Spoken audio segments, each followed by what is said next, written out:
Welcome back to the podcast. Today I have Jessica Rostat from Big Rays. Thanks for being on here today. Thanks for having me, Jeff. I'm excited to be here. So Big Rays, Alaska owned, Alaska started, business that opened in 1947 and is not named after a guy named Ray. It's like some gold seeker from Croatia, or what was that story? I was listening to the Alaska You Wild got Project and I yes, got bits. yes. That's there's pieces of that are correct. So you are very close. Um no, the story of Big Ray goes back to, like you said, we started in 1947. Our original store is the store on Fourth Avenue. It was named Army Navy back then. And the owners wanted to open up another location in Fairbanks, and they needed someone to run the store. And there was a guy who, from the stories I've heard, I don't even think he worked at Army Navy. I think they knew him through like the bar or something.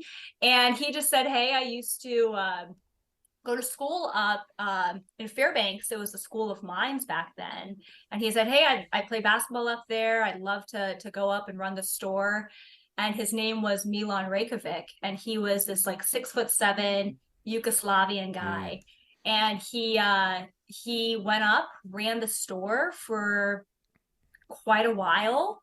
And then he was one of the original investors down kind of by Kenai, where they discovered all that oil. Mm. And he had Okay. some land down there, and he got a big old check one day and just up and left, and no one ever heard from him again. And he has all these stores named after him, and he wasn't even an owner. He was just the guy who ran the store up in Fairbanks. That's So awesome. That's a great that's story. the story of Big Ray. Yeah. Yeah, it's such a wild history. I teach adventure survival lit, and so we go into some Alaska history because we talk about Chris McCandless, and there's so Yeah. much, with the gold rush history, and Southeast Alaska, we have our own history too, but just the entire state of people just moving around, following the Sure. gold, following the oil, following the pipeline, whatever it is. The amount of stories that exist that are like never told, it's unbelievable. To I not have know. a story is like the unique thing. You could probably teach me a little bit about that, but what's funny is because of course my dad's one of the owners, and his two business partners, their fathers were the founders, and I get like tidbits every here and there. Like I feel like the story has just also changed so much over the years. But it was just straight up the Wild West Hmm. back then. I mean, we opened 12 years before Alaska was even a state, so it was just wild Hmm. up here. Yeah, that's reading that old stuff is just Yeah. incredible. Talking about Frank Glazer walking from Valdez up to it Yeah. just, was I think it was Can you Fairbanks or imagine? something like that. But you think about you don't have any distractions and you don't really have anything else to do. The pace of life was so slow, and if you think about the Oregon Trail and whatnot, and just that entire time, like you're bored, but you wouldn't really be bored because bored didn't exist back then like it exists now. So all right, I'm just going to take a couple months and I'm going to walk in the interior, Just or walk. yeah, that's fine. No big deal. There's a couple Probably a good thing. roadhouses we here and should there. we should probably get a little bit back to that more so than we are right now. Yeah. Do you ever get out? I know it's going to be difficult. You got there's three locations or four, Well, we have five five locations. locations, two in Fairbanks, two in Mm. Anchorage, and one in Kodiak. And it's definitely our really busy time of year. But I was actually in Salt Lake last weekend, and we I also do some of our buying. So the big buying season for fall of 2024, we start that in the next couple of weeks. So travel a lot down to the lower 48 for that. But So so you, it's hard to believe that we're already buying for next mhm. fall, and we haven't even had winter yet. So you wouldn't be able to take a month off and just say, "Hey, I'm going to go build a cabin in the woods somewhere, and I'm just going to take a No, year off." I keep saying one of these years, like in January, I'm going to go to Mexico for a month Mm. and just chill out a bit. Usually,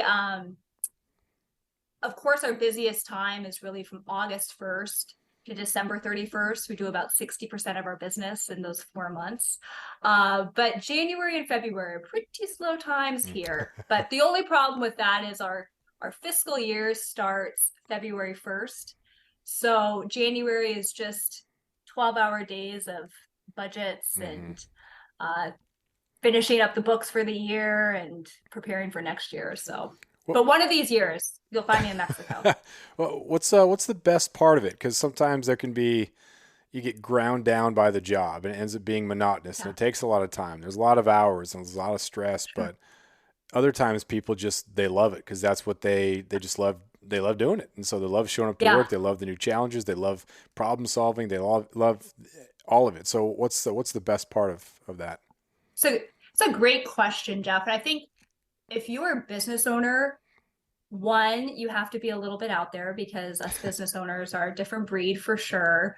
But you have to love what you do.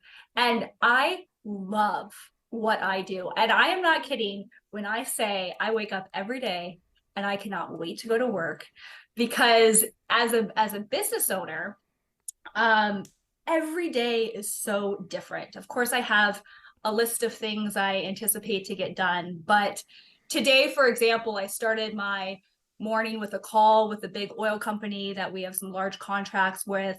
I worked with our buying team to talk about strategy for next year. We implemented a new computer system in June. So I was working with our outsourced technical team to talk about that, and then just got out of a call with our marketing department.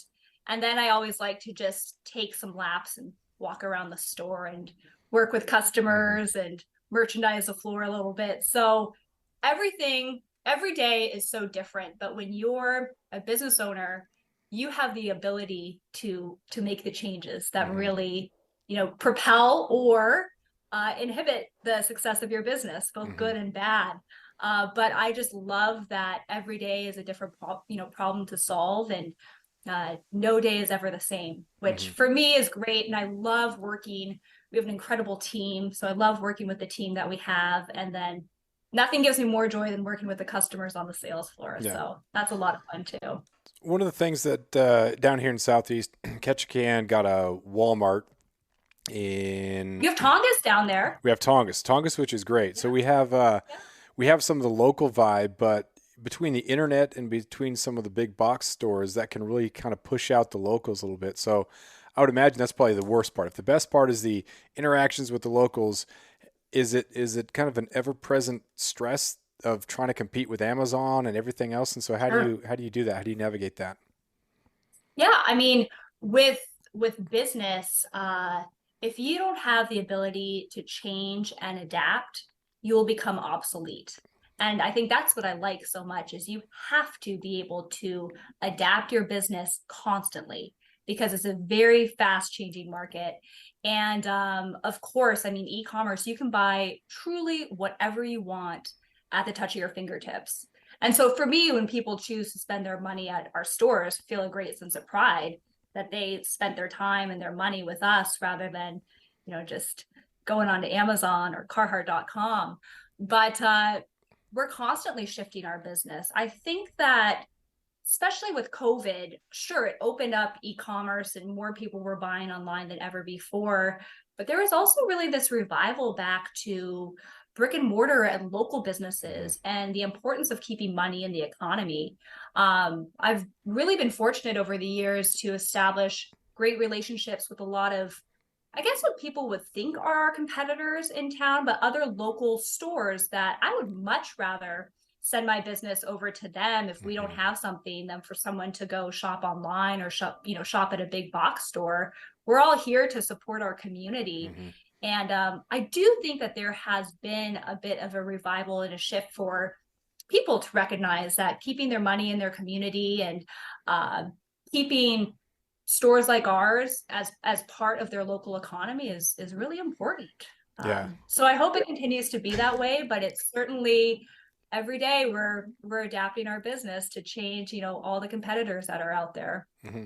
What about the you can't I mean loyalty is a huge part of it, which is great, but it seems like the price points are a lot more comparable than they used to be. They were so much more expensive here compared to down south. I remember either ordering from catalogs or when my family was going down to Colorado during the summer, that's when we do a lot of our shopping. But now things are a lot more comparable.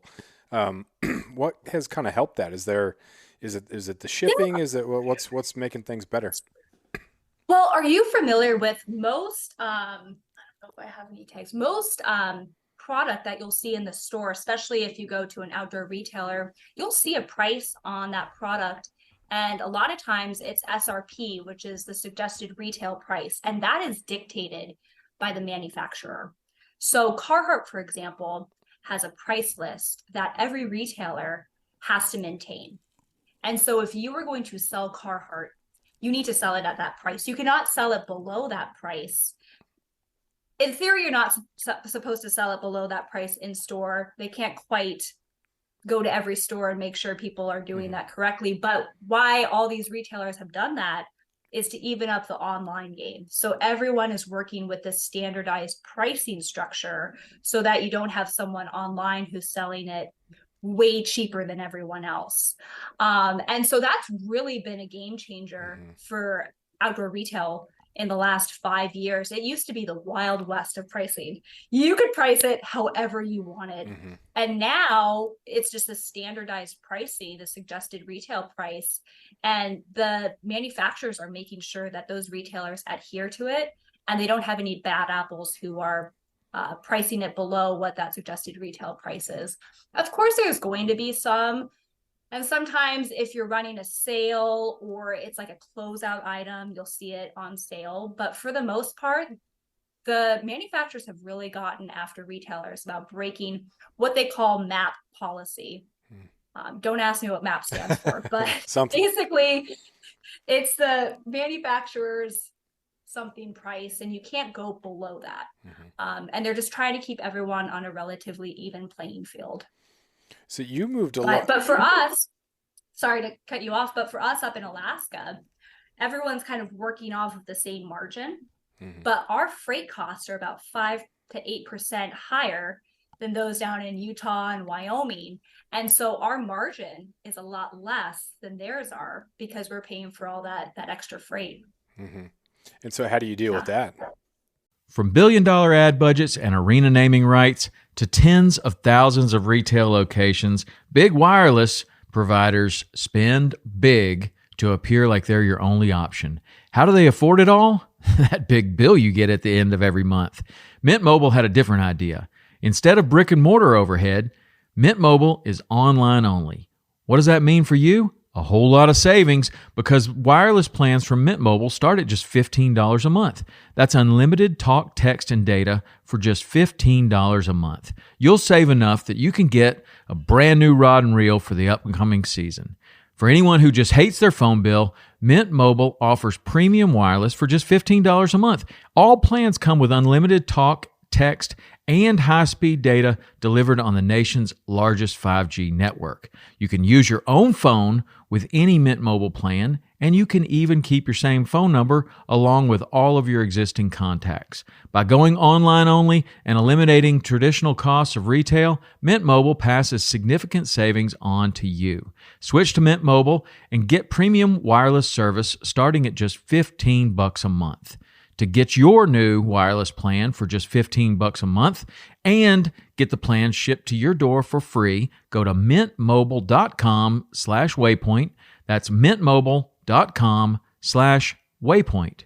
Cut your wireless bill to $15 a month at mintmobile.com/waypoint. Yeah, so we stay pretty true to margins. We don't do a lot of huge sales. We don't mark things down very often unless we're not carrying it in the line anymore. So we really try to maintain and stay right at our MSRP pricing that the retailers or the manufacturers suggest. And we just really hold our expenses. We have very tight operating budgets because that's what we can really control, our operating budgets. And that's where we make up some of this lost margin that we have. But it's a constant game. As far as moving product, you don't seem to have a problem with that. I think on the Alaska Wild Project, you said that at one point you were the largest seller of Carhartt, or what was that stat there? Good job. You did your homework, Jeff. Nice work. I'm kind of a good listener. It'd be ironic if, as a teacher, I was a horrible listener. So I try to be at least a B average. So. That's good. You're doing great. But yeah, in 2001, Big Ray's Army Navy sold the most Carhartts per capita in the entire world. And so it was a pretty big deal. Mark Valade, the owner of Carhartt, his family owns Carhartt. He came up here and had a big event. We have at our Midtown store in Anchorage, where I am, if you ever come in, we have a custom Carhartt tuxedo that was made for the event. Our sales rep at the time had it custom made. It has truly just a double-breasted, beautiful tuxedo, all out of Carhartt. And so it was a big deal back then. That's awesome. And they tell us, they don't do that award anymore, but they do tell us that we're one of the top Carhartt suppliers on the western half of the United States. So what are some other brands that are pretty popular? Yeah, so Extra Tough, we sell quite a few Extra Naturally. Toughs. So Extra Toughs are huge for us. Baffins, I don't know if you know Baffin. It's not as popular down southeast where you are. I think I have some boots. I think my boots are Baffin. Do they do snow boots? Yep, they're snow boots. They're based out of Canada. We do a great deal of business with them, especially Fairbanks, Anchorage. We all the people going up to the North Slope, because the boots go down to negative 175 or something crazy. So, Baffin's a big deal for us as well. And I mean, there's a ton of different brands. Our private label are brands that we design ourselves and we make specifically for Big Rays. After Carhartt, that's our second biggest brand. So it's a big deal for our stores. What do you provide? What is the private brand, and what void were you trying to fill with that? Yeah, well, it started with our kids' outerwear line, which was called Activate. And my dad started it. It's actually the 25th year of Activate. And he started that because I'm from Fairbanks, and growing up, my brother and I had required recess to 20 below, which just where else in the United States is that a thing? It's not. And so what he was finding is all these kids or these parents were like doubling up their kids. You'd wear 2 sets of bibs, 2 jackets, because nothing was made for that type of weather. Or if it was $300 for a kid's jacket that you're going to outgrow halfway through the season. And so he went and worked with, we're part of this big national buying group called Worldwide, which is a whole bunch of independent retailers who work together to have like the buying power of a Cabela's. Tongass is part of the buying group that we're part of. And so my dad used his resources there and found some manufacturers overseas and started designing the super heavy winter wear just for kids, because no one else was doing that on the market at all. And it really, really took off. And from there, we expanded into our adult line called Kavik. And same thing, we make the warmest winter gear that we sell when you're cutting out the manufacturer, you have a much more reasonable price. And then it's just continued to expand. This year, we also started our line of waders called, the brand is called Auralic. We have our own Big Rays rod and reels. And so we're just slowly taking over more departments and just market share in our stores. And it allows us, by doing that, we really have the ability to control supply chain and then control pricing, like you were talking about. When you are at the mercy of the MSRP pricing that the vendors dictate, and it affects your margin, when you have your own private label and you're able to purchase the goods at a much more reasonable price, you can pass along those cost savings to your customer and still maintain a decent margin, which is nice. So what about online? You have to have an online presence. So the website, all the stuff, you can get everything on there and order? Yes. We, I was saying earlier, we implemented a new computer system back in June. And so we have a brand new website too. There's still a few kinks, just like every website as you're launching it. Yeah. But you can order almost everything that we carry on the website. And what we found is We do a good amount of business on the website, but a lot of people use that as a tool to go, oh, they have it, I'm going to stop by the store, but they check it Mhm. beforehand. So yeah. Nice. One of my favorite questions to ask is if you're to think back to the junior or senior in high school version of yourself, would that person be surprised that you are doing what you're doing right now? Is there anything that would indicate that you'd be in this present position? Or would your high school English teacher think, yes, totally what I think Jessica would be doing? That's a very great question. I was pretty studious growing up, and also, I mean, I kind of like to boss people around, but I'd like to say I do so now in a much more managerial way. But I always really liked to take charge of a situation and kind of problem solve. But I don't think if you ask my dad, is my junior and high school daughter going to take over this company, he'd probably go, God, I hope not, because I've definitely changed a lot over the years.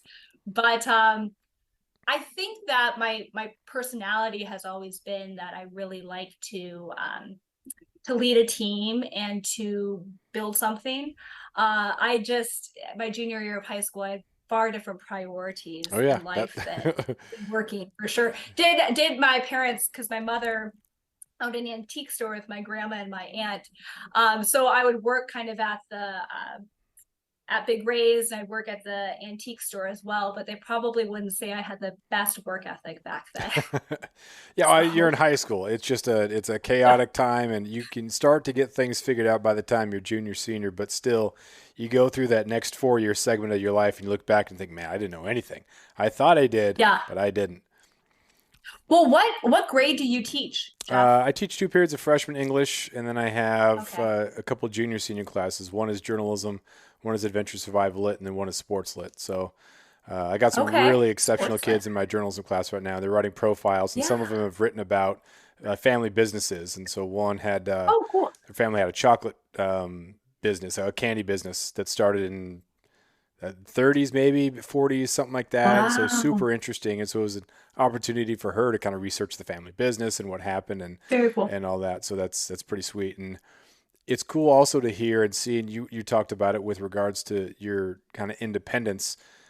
Alaska is so great in that that opportunity is available for so many people. You don't seem to have that same sort of locked into an urban setting where you don't learn how to be independent or adventurous or those sort of skills or those sort of attributes aren't necessarily available because things have been so, I don't know, sterilized, I guess, or I don't know what the term Yeah. is, but yeah, it's great that so many of those kids that grow up here can feel that feist, I guess. I had some of my students are like kayak guides during the summer. Like, what high school kid Oh, is cool. the down south stereotype is flipping burgers during the summer, or bagging groceries. But if you're kayak guiding or you're organizing tourists to go on their charters or find the right, I mean, that's a great organizational job to have growing up. What were some of your jobs Absolutely. growing up? Well, working at the store was the majority of my summer jobs. I was stocking the sales floor quite a bit. But one summer before college, I worked for Eldorado Gold Mine. Um, it's, I think, Gold Ridge 8 right now in Fairbanks, but it was part of the Riverboat Discovery. It was a big kind of tourist attraction.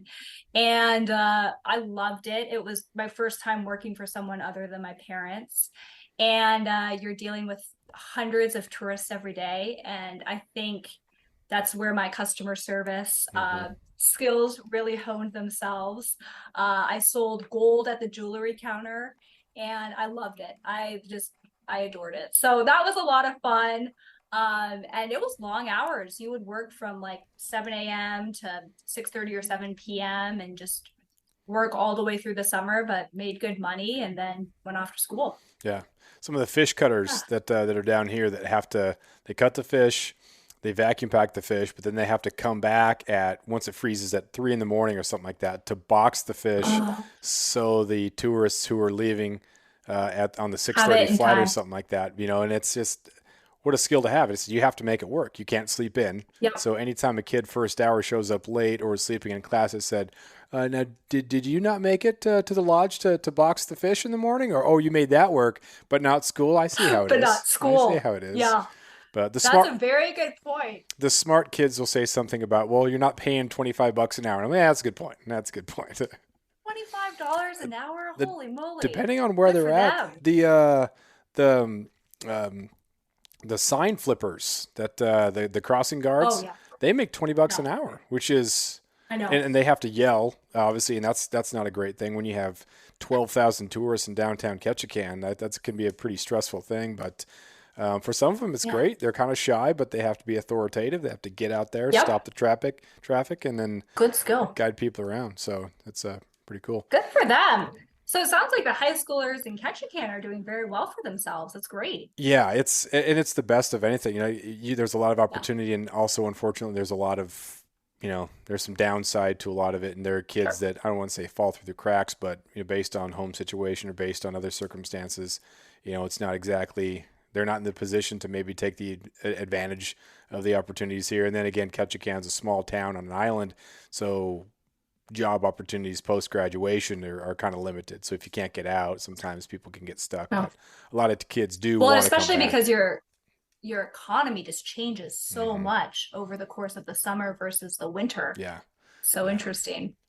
So where'd you go to school, and what'd you go to school for? I went to the University of Oregon, and I kind of changed around what my major was going to be, but I graduated with a degree in international studies with a focus on international business. And yeah, it was great. It was a great education, and I kind of didn't know what I wanted to do until junior, senior year, and then started thinking about it. And after I graduated, I went and worked at Gerber Knives in Portland, which was an awesome opportunity, and really got to learn manufacturing and that side of the business, and then be able to apply it when I came back here and started working for the family business. How long were you there? At Gerber, I was at Gerber for 2.5 years. Okay. But so I started just as a lowly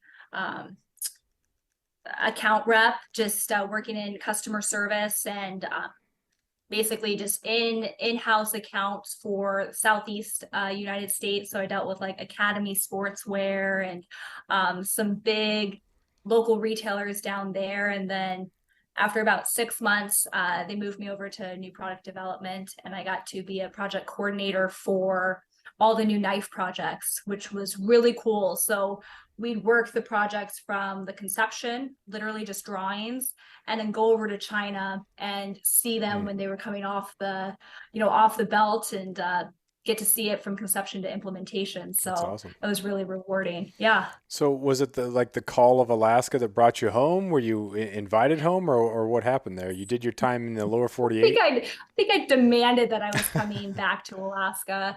I think, you were talking about this earlier, but we have such a unique upbringing in Alaska and a very independent upbringing. And I would say, I mean, for me, Alaska is like part of my personality. It's like part of who I am. It's like my identity. And I love Alaska so much and everything it has to offer. And so I took the job at Gerber knowing that I wanted to apply that to come back and work for the family business. So I kind of had a 2 to 3 year plan. And when a job finally opened up at Big Rays, because my dad was not about to make one just for me, I knew that I wanted to move to Anchorage rather than Fairbanks, just to have, a slight sense of autonomy, and have a little bit of my own identity here. Yeah. I taught in California for a couple of years after college, and there was some Where? local business in Manteca, just south of Sacramento, about 45 minutes. Okay. And Lodi was pretty close, and they had grapes that would use for wine, and so there were some wineries. And so some of the kids at the school were related to some of those, families that were pretty well off, and many of them would not allow the kids to even like build crates. It was, you are not part of the family business. You will not benefit from this whatsoever. You have to go away. You have to go to school. And if there is a position and you qualify for it, you get a degree in business, you do whatever you need to do, because we're not going to let you just leech off this and then run the family Yeah. business into the ground, which I think is a really good trait. You see that in Catch Can too, where some of the people are like, hey, we've built this, or the first generation built it, second generation made it better. We're not going to have the third generation ruin it. So it's cool to have that opportunity, and also that kids still have that grit, like it's just starting out, and it's not kind of a, well, it's going to be made for me, and daddy and papa made all this money for me, so I just get to hang out. And you see a couple of the companies that perhaps that is the case, and you see how tough those are to run. But absolutely, I mean, it was never, this is something that you're going to be given. It was, you got to work your butt off and work your way up. And it's my business partner Jesse was on the podcast with me for Alaska Wild Project, and when we had the opportunity to become owners, it was not given to us. This is a buyout. This is just like anyone else. We're buying the business. And my dad and Mike and Mark, it's their retirement. So they took a lot of stock in the fact that we really had to prove ourselves over the last 10 years that they will put their faith in their retirement into us keeping this business profitable and running and successful. And they weren't going to just do that to anyone. So we definitely had to pay our dues and work our way up. And, my father reminds me on a constant basis that this is he and my mother's retirement. So no pressure, but keep it profitable. Yeah. Well, was there ever a point where you thought like you might want to not do that or go somewhere else, or just say, to heck with it, have fun, or that, or was it just a kind of destined at some point to come back? It was March of 2020 when geez. COVID hit, and I thought, what in the world am I doing with my life? But no, I've never, even when I came back and just started as an assistant buyer, I was like, this is my calling. This is what I am here to do. I love this so much. I could not imagine working for anyone else or just in a different industry. This is what I love. So I think everybody took stock. We keep this going. That year of when you came out of the lockdowns and everything was, I think everybody thought, okay, is this really what I want to do? And teachers were dropping all over the place, not dropping, but like leaving the profession. It wasn't worth it. And I didn't think about leaving, but I thought about whether or not I wanted to keep doing this, because there's just a lot of stuff and the rhetoric and narrative surrounding teaching and everything. It was just an absolute mess. It became so politicized too. Oh, it was crazy. And I had never, I had taught science fiction lit too. And so I love to go down rabbit holes about conspiracy theories and this and that. And I literally had a tinfoil hat. But then once all that stuff started, I was like, I don't think we can go there, because if it's said wrong or heard wrong or understood wrong, then all of a sudden a parent is going home and hearing this.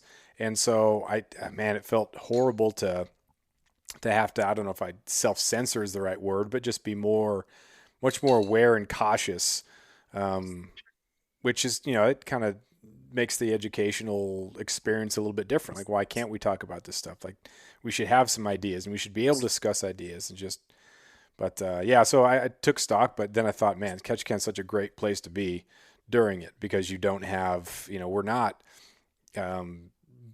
somewhere down south. We're not some big urban area. Mm-hmm. So it was totally a great opportunity. Completely remote. Yeah. So nice. So kind of reassured that this is what I want to do with my life, which is cool. And I know a lot of people left. Other people wish they had the courage to leave, down south or wherever it was. So yeah, COVID was definitely a reinforce that this is what I want to do. How long did you have to teach remote? We were just, it happened at spring break. So we came back, actually, we never came back from spring break. So that fourth quarter was remote. And then the next year we had masks, and then we had limited contacts, and we had stuff like that. So we were masked up for that next year. And then, but you were in person. Yeah, we were in person though. Yeah. So that was huge. And that was a big debate too, because it was like what you have to do in your situation's different, and it was, man, it seems like a long time ago. And also sometimes seems like, did that even happen? Like that was a dream. Was that really? I couldn't believe that we were doing some budgets. I was looking at numbers, and I was like, God, it was 3 years ago in March that 2020, the initial pandemic happened. So I don't know if I blocked it out or just can't even remember what I did because we never closed. We stayed open the whole time, but we definitely during that time, I mean, it was adapting every single day. You're trying to operate a business. You have your staff that you have to keep safe. You have customers that you have to keep safe. And so having a customer facing business was certainly a challenge during that time. Yeah, it was pretty amazing too. Some of the kids came out of it with just this better idea about education. Like you don't really find out how much you value education until you're in college because you have teachers who are telling you what to do stuff, parents, friends, all that. You have to be eligible for sports. Then you go to college and all of a sudden there's no one there. The RA doesn't care. You know, the professors may or may not be taking attendance and they don't really care if you fail or not. So some of these kids who were freshmen and sophomores are like, all right, well, this is a really clunky system. This is horrible. And I have a lot of free time. And a lot of kids started like listening to podcasts about like psychology and, you know, not just like trashy true crime or this or that stuff, but like really started like wellness. And so some of the kids just are, it's crazy. And it was an That's great. opportunity for them to get, to just level up on a way that they wouldn't had to if they went with their normal process. But a lot of other kids weren't able to do that, but it's pretty, I don't know, something crazy, but it was definitely a time to determine who self-starters were, who people who took the initiative to really better themselves or really just face it head on, and others who perhaps didn't go down that route. Yeah. So outside of that, getting off that topic, how much has Anchorage changed, or even Fairbanks? I'm sure you go home at least a little bit. So what's been some of the big changes you've noticed since you were in high school or growing up?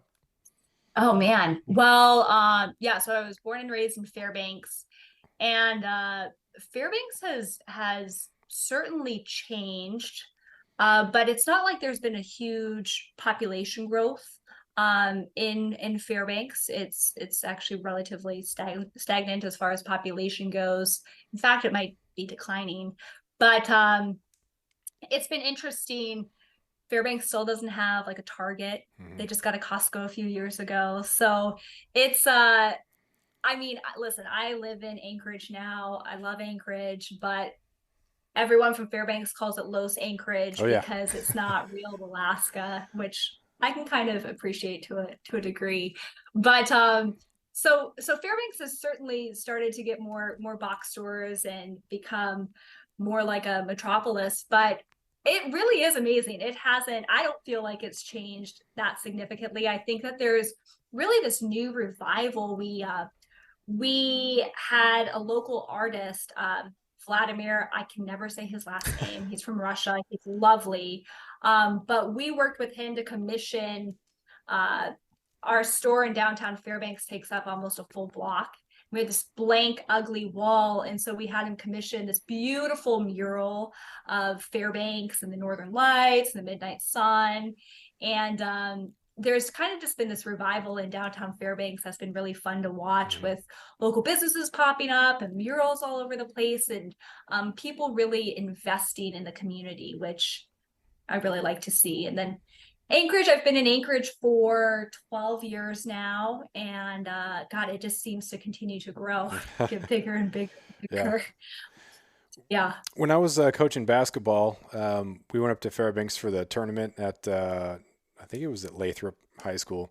I remember it was 30 below, just horrible, but there was a big raise that was pretty close to the hotel we were staying at. So the kids are at the hotel, they're doing they're studying, or they're in the room or whatever. So I got a half hour, or I'm not responsible for looking after kids because the other two coaches are watching there. So I walked a big raise and just kind of looking around. It was such a nice break from chaperoning and coaching. So I think I bought some flies or something, and it was just nice to be in a big store. Decompress a little bit. Exactly. Not worry about strategy or grades or which kid might be almost ineligible or something like that. So I think I still have the little big raise fly holder from that trip. But that was pretty cool. Well, you don't always get to appreciate you stopping in the store. Well, I appreciate you being there because that was much needed mental break.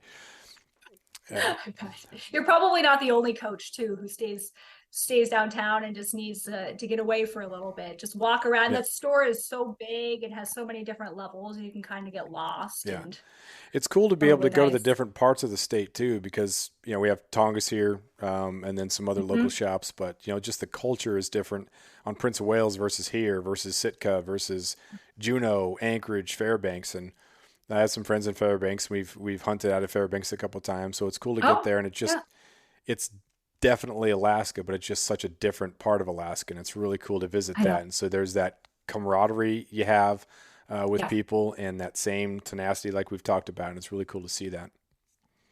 absolutely. Where's some of the coolest spots that you've been in Alaska? I'm sure you've gotten to travel at least a little bit for your job. Yeah, I've been very fortunate. Well, uh, probably the most beautiful and remote areas is my dad and I do a fly fishing trip in Western Alaska. We float a couple different rivers down there. And so we'll go and get dropped off Good News River, the Uralic River, and float for 10 days. They're 60 to 90-mile rivers and just fly fish 8 hours a day. You do not see one other soul, which is to me the best part of the whole trip. Right. And just the scenery is spectacular and it's so vast.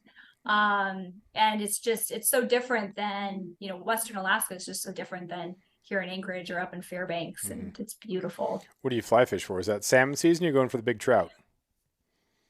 Big trout. You Yeah. go for big rainbows. That's what you're going for. Yeah. Like it's fun to catch salmon, but it's like, okay, get them off. We got big rainbows to Yeah. catch. Don't break my rod. Yeah. Let's get some big rainbows. When it comes to salmon, But there's dollies. yeah, for the salmon, it's a matter of kind of getting the fish for the freezer. So you just want to get your limit and kind of Oh, go sometimes, so you can get in this sort of in the combat fishing and everything. So with the trout, they're going to be different. The coloration is going to be different. If you do have a variety, it could be a big dolly, could be a nice rainbow. And down here we have some nice rainbows, but we don't have those larger yeah. interior rivers that you guys have. So when my wife and I we went to the Kenai River for our honeymoon, or the Kenai Peninsula. So Love we that. fished a couple of those rivers, and Yeah. people everywhere. But those rainbows are just so much bigger than we have, because the coastal river is much smaller, less nutrients. They're nice, beautifully colored, but they're just not nearly as big. It's very different. But you guys have some great fishing down where you are, southeast. Yeah, we can find some nice rivers Yeah. that people can't drive to, which is to our advantage. So steelhead fishing Yes. is a lot of fun. But I mean, you can call yourself an Alaskan, but if you're an outdoors person in Alaska, at that 30-inch rainbow somewhere in the Bristol Bay area, like that's definitely on the list. It is. That's the goal. And they're just, as soon as you have a rainbow on the line, because they just start fighting so hard, and just the adrenaline rush of it is so much fun. So yeah, bring me down to Western Alaska and let me fish for rainbows all day long. It's my favorite. Yeah. When do you usually take that trip? We do at the end of July. Okay. And so this is the 5th time we've done it. And I mean, we get the array of weather. There have been trips where it is pouring rain for 10 days straight. And by day 4, you're like, get me out of here. What was I thinking? This last trip, it was like 80 degrees. So it was too hot, and then we've had a couple trips where it's the perfect weather is like 60 degrees, partly Mhm. cloudy, maybe a little bit of rain, and that's it. Mm-hmm. But awesome. so you definitely get the array of weather, but that's what you expect down there for sure. But end of July is good because at that time, it's the end of July, beginning of August, all 5 species of salmon are in the river. The rainbows are getting big, dollies are there, there's graylings, so you get all these species of fish to catch, which is fun. Nice. You do much hunting? Yeah. I never really grew up hunting. I'd like to get into it more. Of course, we have the store down in Kodiak, and there's Sitka blacktail there. That would be a lot of fun to hunt. But my dad used to do these huge hunting trips way up in the Brooks Range, like 17-day hunts. Oh, So wow. that was not something you'd bring your kids along with. Yeah. So we just didn't really grow up doing a lot of hunting, but that is something I've really been working to get into more, because I would love to do some hunting. You're a big hunter. Yeah, I didn't grow up hunting either. Like you can fish here, Sure. and some people are kind of disappointed, especially from the lower 48 when they find out I didn't grow up hunting. But the fishing can just absolutely take over the summer and the fall. And then Yeah. the way sports were lined up, it was cross country that started at the beginning of August, and then basketball used to start right after that. And so there was no like weekends in August or September where you could go deer hunting. We moved up from Colorado when I was 5, so my parents were kind of used to pheasant hunting and Sure. whitetail hunting over in the corn. So the clear cuts and everything like that was, and then of course we bought a boat. So Dad wanted to use the boat in the ocean. So just the amount of fishing we did was a lot. So it Sure. was only Yeah. after I moved back from California that I really got into hunting. And it's, oh man, there's so much to do. And then some people just stay in Southeast and hunt blacktail their entire lives, and they're really good at Mhm. it. But I've been up there a couple times, did some caribou hunting and whatnot, and Yeah. there's just so much to do. It's overwhelming. Is there anything on your list, Alaska specific, that you want to hunt that you haven't had to yet, or I'd probably say moose. Well, I'd definitely say moose. I've gone on yeah. some caribou hunts, did the Hall Road, and then my Mm-hmm. buddy and I went on a caribou hunt with my wife, and he got a nice caribou. So I've gotten some of the smaller ones, and I've been on a hunt where a really big one was taken, but I haven't had that kind of iconic caribou hunt Sure. in which I was the shooter, nor a moose hunt. So those are the two. But and then Dall sheep, of course. I mean, you have to do that. So I Sure. got a lot on the list still. You got a busy few years ahead Yeah, of you. yeah, it should be fun. But That's great. so come up on an hour here. So if we're going to be 2 or 3 weeks away from Black Friday, so what would be your Black Friday pitch for buying all the stuff from Big Ray's? Thank you for asking. Well, so what we do at all five of our locations, and we've been doing this for a very long time, is the first 100 customers at our Anchorage and Fairbanks stores and our first 200 in Kodiak get a mystery gift card. The doors open at 7 a.m. and the gift card is anywhere from $20 to $250.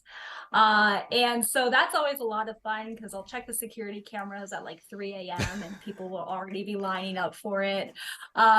So that's a big draw. And then the whole store is 20% off. Guns and ammo are 10% off. But then the really big draw is all kids winter wear, boots, accessories is 50% off. Mm. It kills my soul a little bit, but it's a great deal for everyone who comes in. So they're definitely, I love Thanksgiving, but it's up at 4 a.m. and getting ready for Black Friday the next day. Yeah, And it's a big day for us. So awesome. What else do you yeah. have coming up this holiday season? Personally or for Big Rays? Both. Personally, I guess it is Big Rays getting just Yeah. working, getting everything going. Um, no, the fact that it's November 1st today is really throwing me for a loop because I do not know where the last 2 months have gone. Hmm. I'd really like to have some snow up here. There's no snow on the ground in Anchorage, but no, it's a really busy time for us. Like I said, we have Black Friday, and then our buying season is starting. We're already budgeting for next year and trying to look at the crystal ball and see where we think sales will end up for Hmm. next year, which I couldn't tell you at all. But yeah, that's about it. And then I always go back to Fairbanks for the holidays and get to spend time with my family. So Nice. looking forward to that. And I can't believe it's going to be Christmas in what, 2 months? It's Yeah, crazy. yeah. Already hearing it at the stores. Yeah. Oh God, we're not that. I'd like to be that ahead of the game, Mm. but we're not there yet. And no At Big Mariah Carey Rays. yet. That's probably good. Yeah, yeah. Not yet. Maybe give it a week and Give it then a we'll be week, right. blaring some Mariah. Yeah. Yeah. So where can people find stuff, order, social media, all that stuff? What do you got? Yeah. So our website is bigrays.com. And then you're putting me on the spot, but I believe our Instagram is Big Rays 1947. And then Facebook is Big Rays. And yep, our website's a good way to reach us. And then we have the 2 stores in Fairbanks, 2 in Anchorage, and 1 down in Kodiak. Awesome. Well, thanks a lot. I really appreciate your time, and I'll be checking out that website. Thank you, Jeff. It was a pleasure speaking with you. Yeah, you too.